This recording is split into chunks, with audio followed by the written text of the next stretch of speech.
Hello boys and girls, Navanat on Know Them at Hold'em. We're going to be talking today about some new school stuff, comparing the old school to the new school and helping you to update your game. Let's kind of have a cool little checker thing. So in particular, the concept we're going to be getting into today is aggression. It is one of the most fundamental ideas, concepts. It's one of the first things you learn about becoming a good winning player is that there's lots of different kinds of aggressive winning players. There can be some winning tight aggressive players, some winning loose aggressive players, some downright maniacs given the right kind of field. But what you will not hear about is a tight passive winning player or a loose passive winning player. Aggression is absolutely key. It's paramount, but it can be taken too far, and it can be the idea of aggression being so paramount can be misapplied, and it can lead people to taking the wrong actions for the wrong reasons. So that's what we're going to be talking about today, is the misapplication of aggression. And I think there's two places in particular when we're talking about coming from sort of a more antiquated perspective on No Limit Hold'em, an older paradigm, into a new paradigm where the old school ideas are not great. And the first one is this razor fold only mentality, where players want to just raise or fold everything pre-flop, and they're more more comfortable betting and raising post-flop than checking and calling. And we have this mantra that callers are losers. If it's good enough to call, it's good enough to raise.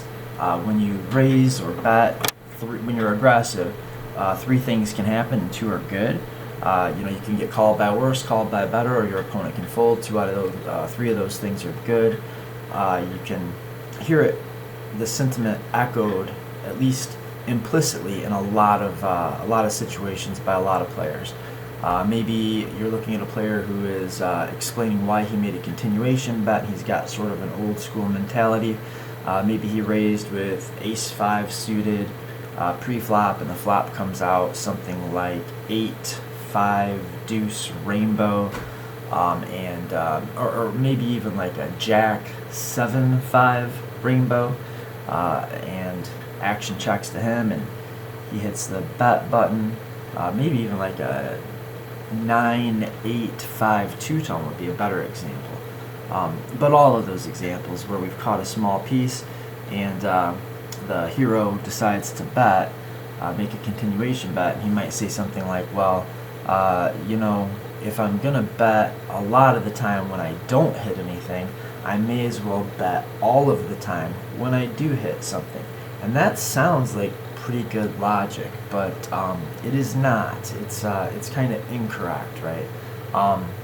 If you think about the ace, king, queen game, like if we were playing a game of poker where there was only 3 cards in the deck, an ace, a king, and a queen, if we just randomly dealt out you an ace, a king, or a queen, and myself, I get an ace, a king, or a queen, we ante $1 a piece. One player has a forced check option. The other player can either bet $2 or check. If we take that logic and apply it to this game, we might say something like, well, if I'm going to bet some of the time when I have a queen, I may as well bet all of the time when I have a king. And that's exactly wrong. In the ace, king, queen game, if you're not familiar with it, you should always bet the ace. And you should sometimes bet the queen, but you should never bet the king. And so a lot of poker situations, in real game, real situations, kind of come down to whether you have the ace, the king, or the queen. Thinking about the ace, king, queen scenario, if you have the king and you bet it, you're just setting money on fire. You can't make money with that bet because your opponent's not going to call you with a queen and they're not going to fold an ace. So sometimes you have a hand that is too strong to bluff with, and it's also too weak to value bet, right? So the other thing, we'll get to a lot of that. The other thing, the big pet peeve that I have is this idea of protecting your hand, not giving free cards, making people pay to see the next card or draw out on you. let's see if we can't apply some better reasoning to that and get rid of some of these ideas. So, yeah, this is really ingrained in a lot of us, because it's one of the first things you're taught if you're reading poker books or talking to good players when you first start learning the game, especially if you came up around the time I came up, learning the game in, like 2000 or 1999 or whatever it was. This old school doctrine, it does have a way of kind of making it deep into your soul. And to this day, I actually feel very awkward when I'm out of position and I check to the player in position, especially if I have a hand that's mediocre, right? It's kind of like you kind of hope that your opponent checks. You really don't want them to bet, and oftentimes you can stop them from betting by betting yourself. But just because it's emotionally better doesn't mean it's better in terms of EV. Remember, part of the old antiquated notion, the whole problem with the old school kind of circa 2006 way of thinking about situations, thinking about poker strategy in general, I think comes from the wrong starting axioms, where one of the big axioms was, whether it was explicit or implicit, that we were trying to win the pot whenever we could win the pot. Our strategy reflected such. Most of us, we had this strategy where we were betting and raising to take the pot down, or trying to, and calling for pot odds. And when we were raising or aggressing to take the pot down, we were kind of looking at our hand as a backup plan. In a lot of ways, we were playing a game of chicken. Like, if all else fails, I guess we'll use our cards. But it turns out to be a lot more efficient when you can get your cards to do work for you as often as possible.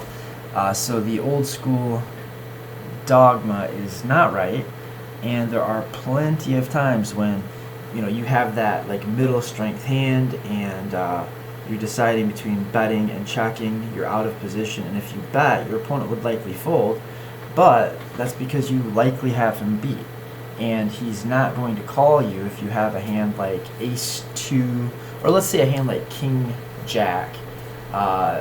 Say you have king-jack suited, you call you open the button with king-jack suited, the big blind 3-bets, you flat the 3-bet, you go to the flop of ace-king-9 rainbow. Actually, I'm sorry, because we're in position. Let's say or out of position. Let's say we're the small blind, folds to us, we open king-jack suited, the big blind 3-bets us, and we flat call, and we go to the flop of ace-king-9 rainbow. If we check and he bets, we're going to be not feeling great, right? But if we bet and he calls, we're going to be beat a lot. Whereas if we check and he bets and we call, we put the same amount of money in, but we get it in against a better range for us to get it in against, right? We don't really want to try to generate a lot of fold equity or generate a ton of value with our mediocre strength hands. Those hands are better for bluff catching. You want to use each part of your range as efficiently as possible. Use it the way that it makes the most sense to use it. If you look at it and say like, well, I would be making a continuation bet on this flop a lot if I had air. Well, now I have a pair, at least, middle pair. It's pretty likely good. So if I'm always going to bet, or if I'm going to sometimes bet when I have air, why don't I always bet when I've actually got something? Well, because when you don't have anything, like if you just have air, all you really have, the only way you can use your hand is you can use it as a bluff. That's the only way you're going to be able to generate any value with it. Whereas if you've actually got a piece of the flop, there's value in the hand that you have, and you can use your hand. When you can use your hand, you often should use your hand. I mean, sometimes it makes sense to turn hands into bluffs even though you've got some showdown value, but that's a little bit more advanced. Those times are that's a little bit more complicated. It's not as clear and obvious as this concept really should be. And this idea that check calling is a bad thing to do, it led to tons of bad habits and just bad strategic options that probably don't even, well, some of them do exist in game theoretical terms, but are used differently than a lot of players use them, like pro betting, block. Sorry, my computer went down. Yeah, okay. Some of them do exist in a GTO sense, but not in the way that they're thought of or commonly used. Not really. Some of these problems are like making weak leads, like check calling the flop with a mediocre hand, and then when the turn comes out, you'll lead to sort of, quote, find out where you're at. I mean, how do you find out where you're at? You know, when you find out where you're at, it's going to be because you just wasted a bet when you got raised and had to fold, or your opponent folds and it doesn't matter where you're at. How do you use the information? That's the thing. A lot of this stuff comes like when we're thinking about trying to take our temperature, find out where we're at, betting for info, that sort of thing. If you can't use the information, then what good does it do you to gain the information? If you're making like an informational type probe bet, and the only way you're going to find out anything is if your opponent folds, or if he continues. If you are in a spot where you feel like if your opponent continues, then he's got you beat. But if he folds, then you have him beat. I mean, how are you using the information that you've got? You're not going to make money with that information. It can't help you to win money. It can help you to take a pot down that you were already going to win and probably had higher EV ways to do that, or it can let you put money into a pot you're almost surely going to lose. And again, there could have been better ways, probably were more plus EV ways to do that. Yeah, could it be that check calling is not the most terrible thing you could ever do after the flop in No Limit Hold'em? So let's think of a couple scenarios. Suppose your hand is too good to fold, not good enough to bet for value, and too strong to bluff with. Well, what on earth should you do with it? If there was only some way that we could make more money when we're ahead of our opponent's hand or range, and lose less money when we're behind. And it turns out that there is. We can play passively. What does it mean to play passively? Compliantly, passively. It means that we are going to try to keep the pot as small as we can, and we're going to try to get money in against the widest and weakest ranges that we can. When we make a bet, we fold out a lot of our opponent's hands. Some of those hands were worse hands that might have bet against us, thinking they were betting for value. And some of those hands will be air or bluffs that, if we checked, could bet against us. So if we're going to put money in anyway, it used to kind of be thought like, if we're going to put the money in anyway, we may as well be doing the betting. But that's very often not at all correct. And very often, if you're going to put the money in anyway, you're much better off allowing your opponent to bet a weaker range than to put the money in and force out a lot of the worst hands in your opponent's range, so that when the money goes in, it goes in against a range that is more advantageous for you to get it in against. It does matter how money gets into the pot. By checking and calling, you keep opponents' ranges wider, and by wider you could also say weaker, same thing really. Pretty much. If villain is likely to bet, if you check, then your incentive to check goes way up and your incentive to bet goes way down. If you know for a certain, like if your opponent has a 100% continuation bet percentage, then there is literally zero incentive for you to bet a flop. Because by checking out of position, if you know he's going to bet, then it's sort of like you take position on him. He turns into like a post-flop blind. Like if he's going to put this money in regardless of how the flop comes out, you can look at it just like one of the small blind or big blinds pre-flop. You check, he posts his blind, and then you get to act. So if you're playing against a player that is always going to bet, then you don't have any incentive to do anything but check to him. Check to the razor, it makes a lot of sense, especially when you've got a middle strength hand. But often it is the case that checking and calling is the best thing to do against pre-flop razor out of position, especially in a heads-up pot, especially if you can count on your opponent to make that c-bet. Even if not, if he doesn't have a hand worth continuation betting, then he checks back.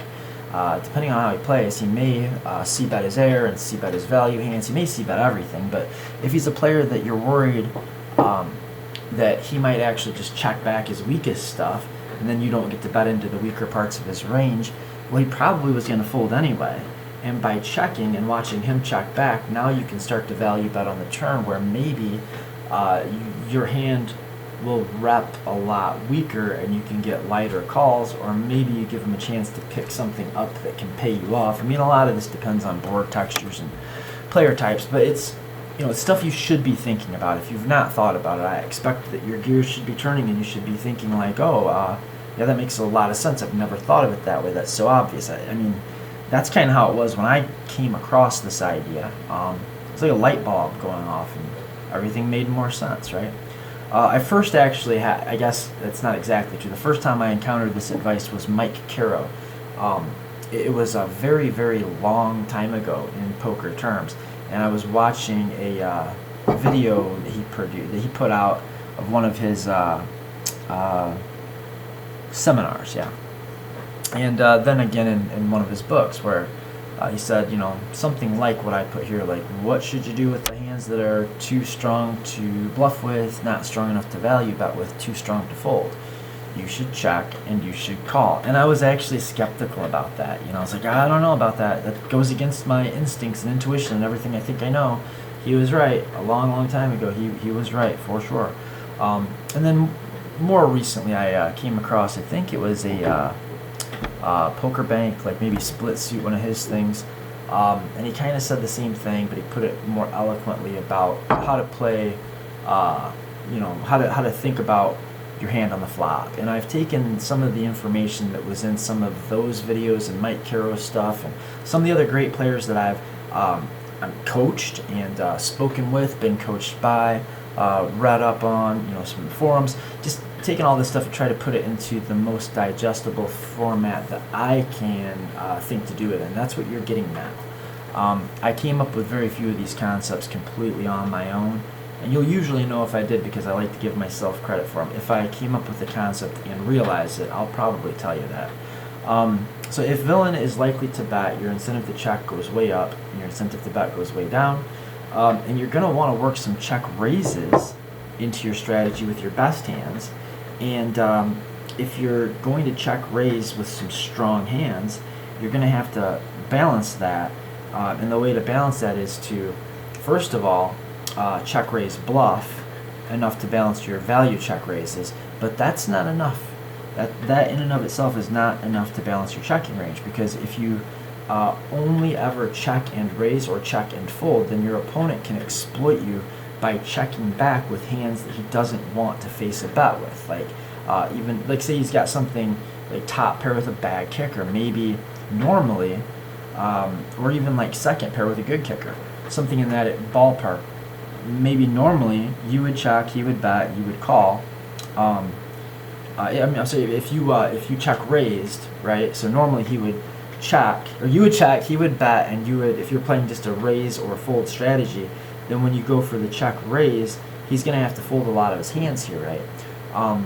So maybe he just decides to stop betting flops with that kind of hand, and he only bets a polarized range on the flop, and that leaves you check raising into a polarized range with your entire range, and that's not good.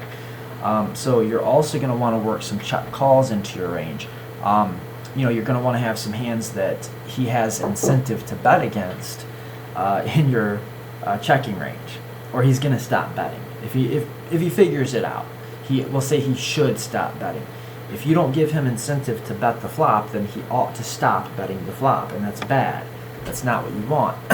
If you can balance a check raising strategy, a check calling strategy, and a check folding strategy, for any decision point to be completely worked out, you are very often going to be you're going to want to have all of these options worked into the range. Like if you're going to have a checking range on the flop, you ought to have a check calling range and a check raising range and a check folding range, because that changes your opponent's incentives. It's not always well, I think you get the point. And the other thing is, and this is kind of, I would say this is the biggest thing, very often leading, either donk betting, which just means leading into the pre-flop raiser, or the last street aggressor, very often donk leading the flop, for instance, can suck all of the value out of your hand, because if you're donk leading something like second pair, very often your opponent's going to fold the air he would have tried to bluff you with, and he's only going to call you with better hands, and he might raise you, causing you to fold, and he could be raising you with a value hand, he could be raising you as a bluff. It doesn't matter because you're folding your hand now, so your hand has no value. So leading can very often suck the value out of your hand by making sure that your opponent is able to make very good, sometimes perfect decisions against your lead. If your opponent's not making mistakes against your action, then you're not making money with your action. So this idea of protection, don't I have to protect my hand? And I'm just so done hearing it. I think that it's utter nonsense. I think it's time to move on to a better, more complete, more efficient, more elegant way of thinking. And I would prefer if I never heard my students or even my own mouth slip and talk about protection ever again. I think that it doesn't make sense logically. I mean, it sounds like a normal thing to say, right? We're all used to hearing it. It kind of sounds normal. But is it really? Does it really make sense? What do you mean by protecting? I mean, you can say, well, I want my opponent to fold so he doesn't hit a draw. Well, then you're not trying to protect. You're trying to get him to fold. Essentially you're bluffing, right? If your opponent folds, it doesn't matter what your hand is. So you might as well be protecting no pair, no draw if you're hoping to make a bet that causes your opponent to fold. And if you are hoping that your opponent will call, even though you have a vulnerable hand, the better way to look at that is you have a vulnerable hand exactly probably because there's a lot of second best hands like draws and maybe overcards with some other stuff going on. There's floats and backdoor straight flush draw type stuff that you can get value from. So if you're betting and you hope that your opponent calls, you're not protecting anything. You're betting for value. You're hoping to get called, right? So how is that protection? Or if you're betting and you want your opponent to fold, then you're again not protecting anything. You're just hoping that your opponent surrenders their equity, at which point it doesn't matter what you're holding. And really, guys, your opponent does not always have a draw. Every time you see a flush draw on the flop, and I remember when I first kind of came across the percentages and heard just how unlikely it is for my opponents with normal ranges under certain circumstances to have a flush draw in a given spot, it blew me away. Do some work with Equilab, Flopzilla, especially Flopzilla. I mean, it's remarkable how often your opponent does not have a flush draw. Your opponents will rarely have flush draws. If you think that your opponents are going to have flush draws every time you have a two-tone flop, you're going to just be making a lot of mistakes. And even if you knew that your opponent was drawing, it can still be better to check than to bet. I mean, it depends, but especially if you had the information only temporarily. Like if you knew that your opponent, who was out of position, had a flush draw and you had something like bottom pair, maybe you would bet.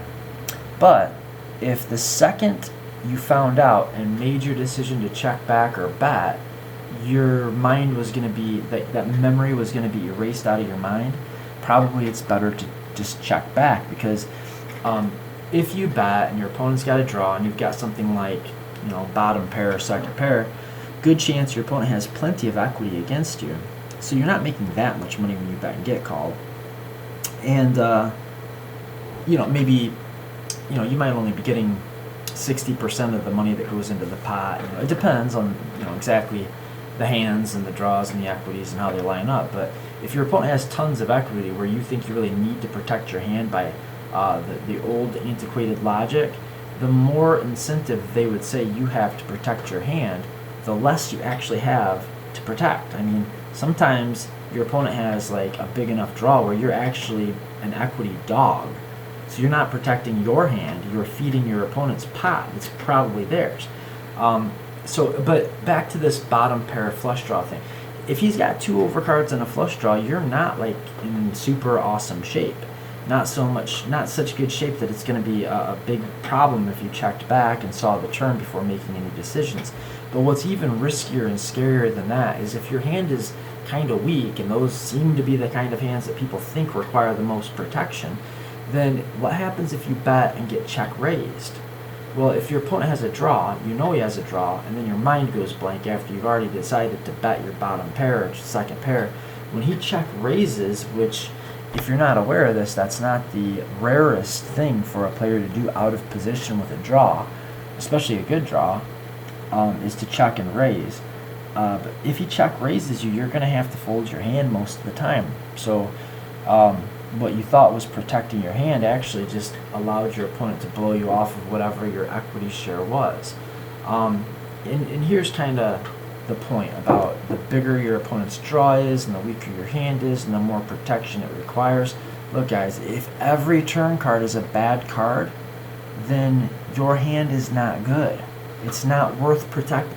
You don't, like, what's the incentive to protect a weak hand? If you have a weak hand, you're just not supposed to win the pot that often, and it's not that big a deal. If every turn card's bad for you, if you're scared of, like, if there's, you know, an open-ended straight flush draw on the board, and you've got some piece of it, like, you're not going to be able to put a lot of money into this pot. If you bet and get check raised, you're going to have to fold. If you bet the flop and a bad card comes on the turn, then you're probably going to end up losing the pot an awful lot of the time, either by actually losing or folding the best hand. So, yeah, the more bad cards there are for you to protect against, the less your hand is worth protecting. And just get that out of your mind. Bet for value and bluffs mainly. Do you want your opponent to fold when you are a favorite? Probably not. Do you want them to make you fold when you're a favorite? Definitely not, right? So protection is baloney. So antiquated, really fishy thought processes. I don't want to check and call. I don't want to check and fold. Therefore, I should bet. Usually, if you don't want to check and call and you don't want to check and fold, it's because your hand's mediocre. And the last thing you should do is bet. You should check and call or check and fold, but you should not bet. I don't mind if a little money goes into the pot, but I don't want a big bet to go in, so I'm just going to go ahead and lead myself. Well, if you don't want a lot of money going into the pot, don't put money into the pot. I mean, you're not going to stop your opponent's strong hands from raising you. You're just building a bigger pot that you're an equity dog to win. Also, a lot of the times when players make this kind of like weak lead on the turn, it looks fishy and it looks like a weak hand that's making a block bet that doesn't want to be raised. When I see a player check call the flop and then lead the turn on a card that doesn't really change much, that doesn't increase or improve his range, it just, you know, it's kind of like a brick, especially if there's draws that were open on the flop. You know, to me, or even if not, like, and this actually goes for especially smaller bets on the flop. When pre-flop caller is out of position, your pre-flop raiser and pre-flop caller leads like 1/3 pot on the flop, or check calls the flop and then leads 1/3 pot on the turn. That looks so weak that when I have a value hand, I click it back, giving him like a huge price. So now he's actually trapped himself into putting more money in the pot than he wants to. And if I've got like a draw or I've got some kind of error that I want to bluff with, well, he kind of incentivizes me to do that by making a small bet that probably in most cases, when it's most players, with most especially not that great players, you can pretty much eliminate the strongest parts of their range once they check call flop and lead for 1/3 pot on the turn, because most of the time if they're actually going to make a bet like that with a nutted value hand, they're going to want to put more money in. And usually if they check called on the flop with a big hand or made a big hand on the turn after check calling the flop, they're going to look for a check raise or another check call on the turn, often a check raise. So once he makes a small little lead, what I do know is I know he's not going to check raising hand, right? Anyway, when I've got a lot of equity or a big hand, I might click it back to trap him into putting more money into the pot. If I've got like some kind of bluff or semi-bluff, then I can just make a big raise here and it gets through like always, right? Like almost always. I want to find out if my hand is good now before it costs me more money. Well, I think we kind of already talked about that somewhat explicitly and in some ways implicitly. We've implied a lot about it. But just wanting to find out if your hand is good is not a good reason to bet. You're not going to find out if your hand is good. You're just going to find out if your opponent wants to continue in the hand or not. And you can also figure that out by checking. it's rarely a good idea. Again, you're not going to be able to use the information that you glean, and you're oftentimes turning your hand face up and allowing your opponent to play perfectly against you. I'm going to have to call the river jam anyway. If I'm going to put the money in, why check and let him do the betting? I may as well bet myself. Why? Why may you as well bet yourself? Because it's going to make you feel better? You don't get paid in poker to feel better. You get paid to make good decisions. One of the ways to make a good decision is to get your money in with your mediocre hands against bluff-heavy ranges, right? Or if you're in a spot where you're very uncomfortable calling and you don't really want to fold, I can virtually guarantee you the worst thing you could do is jam yourself. When you jam yourself in a spot like that, what you're doing is you're eliminating the bottom of your opponent's range, playing against the top of his range. So if you're going to call anyway, if the money's going in anyway, and you've got a mediocre type hand, like a marginal hand for the spot, checking is going to allow him to bet the bluffs that he wants to bet, along with some of the weaker value hands. And in a spot like this, sometimes you can beat some of his weaker value hands. Whereas if you jam yourself, you just folded out all of his bluffs and a lot of his weaker value hands. So when you do get called, you're almost always beat. And then you go off and tell people about the bad luck you had when in that exact situation where you blast all in on the river and the guy calls you and he's got the nuts. If you were going to check and call, you were going to go broke there anyway. But but that's not taking into account all the times where you would have checked and your opponent would have bet when you would have made the best hand or had the best hand. Sorry.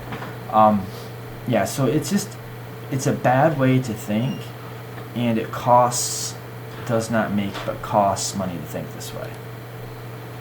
Maybe you'll win more pots, but remember, the object is not to win pots, it's to make money. And those are not the same thing. Okay, so I don't want to let them draw out for free, right? Well, there is a certain amount of risk that you take on when you give people free cards. Sometimes your opponent hits a card that beats you, or he hits a card that allows him to continue in a hand and then eventually beats you. But more likely, if your opponent really has a draw that you need to worry about, first of all, if you bet and get called, you're not making as much money as when you bet against air and he folds. Cut. God damn it. So close. Where's that fucking cat at? But I don't want to let them draw out for free, right? So is there a risk of giving free cards? Well, sure. There's always a risk. When you're checking, there's a risk. When you're betting, there's a risk. When you're betting, sometimes there's a risk that you're betting into the best hand, or sometimes you're building a pot that you're going to lose. There's always risks. All you can really do is try to do the most plus EV decision. And what that really means is running the correct parts of your ranges into the correct parts for you, from your perspective, of your opponent's range. You don't want to run like your bluff catchers into your opponent's nutted value hands, and you don't want to run your bluffs into your opponent's bluff catchers, right? Not if he's going to call with them. So yeah, there is. Sometimes you allow your opponent to hit a card that beats you, or sometimes a card comes off and freezes the action. Sometimes a card comes off like on the turn that allows your opponent to continue in the pot and win on the river. But the more likely your opponent is to outdraw you with a free card, the less value there is in you betting your hand anyway. And you don't know what your opponent's hand is. So what you have to do is just look at his entire range overall, think about logically how you want to put money into the pot, if you do at all. And if you want to put money into the pot, do you want to put money into the pot against the stronger parts of your opponent's range or the weaker parts? Well, it depends on how strong your hand is, how big you're planning on betting, what your opponent's range looks like, where it caps out, where it bounds down at. There's a lot that goes into it. But the risk of giving free cards is not the risk that people kind of think that it is. And oftentimes, if you're out of position and your opponent has a big draw, if you check to them, they're probably going to bet anyway, right? If somebody's got a hand that has a billion outs against your top kicker, most likely if you check, they're not going to check back with their open-ended straight flush draw with 2 overcards. And let's not forget, sometimes you're behind and you'll suck out because it goes check. That happens too. So, and what if your opponent's range is just a lot weaker than yours and you don't think he's going to bet? Well, then you can bet. That's fine. That's a different thing. If something happens, like on the turn, you check called on the flop, the turn changes a lot of stuff. It depending on how the equity distributions are pre-flop and going to the flop and what happened on the flop, bets and bet sizing and who's playing against who, what the positions were and all of that. It's hard to define this without throwing out a bunch of examples, I think, but sometimes it just happens to be the case that the turn card comes out, and whereas you had the weaker range on the flop, now you've got the stronger range on the turn. So if you have a range advantage and you don't think your opponent's going to bet, then you can bet. You can bluff, you can semi-bluff, you can value bet. Makes all the sense in the world. Sometimes you're just pre-flop caller. The button, well, say a guy opens from middle position at a full ring game, you call out of the big blind and the flop comes out like 8, 9, 10 two-tone. It's totally fine to lead that flop. No, totally fine. You're going to want to do that with some of your nutted value hands, especially if your opponent is good enough to realize he ought to be checking aces back there. You're going to want to bet your 2 pairs and sets a lot, and because you have a range advantage. The flop favors your range, not your opponent's. So he's got less incentive to bet, and you've got more incentive to bet. But most of the time, that's not the case. And even when it is the case, very often your opponent's going to bet for you anyway if you check on the flop. But yeah, if it goes check call, like check bet call on the flop, and you're the caller, the turn card comes out and it improves your range. Absolutely. If you don't think he's going to bet for you, then go ahead, place a wager. That's when it makes sense. So in conclusion, if you have to worry about half the turn cards in the deck, your hand isn't very strong. Like by definition, that's what it means to have a strong hand. It means you're probably going to win. The more likely you are to win by showdown or at showdown really, the more equity you have and the better your hand is, right? So that's you don't need to worry about. You wouldn't worry about protecting a hand that wasn't that good, right? That's the only kind of hand that you really can protect by definition. I guess if there is a definition of protection. I'm rambling. Does it make sense to pile a bunch of money in with a hand that's not that strong when you're rarely going to get called by worse hands and often value own yourself? Does it make sense to turn a bluff catcher into a bluff, or even worse than a bluff? Just you don't want to bet hands when you're only going to be called by better hands, and you're never going to get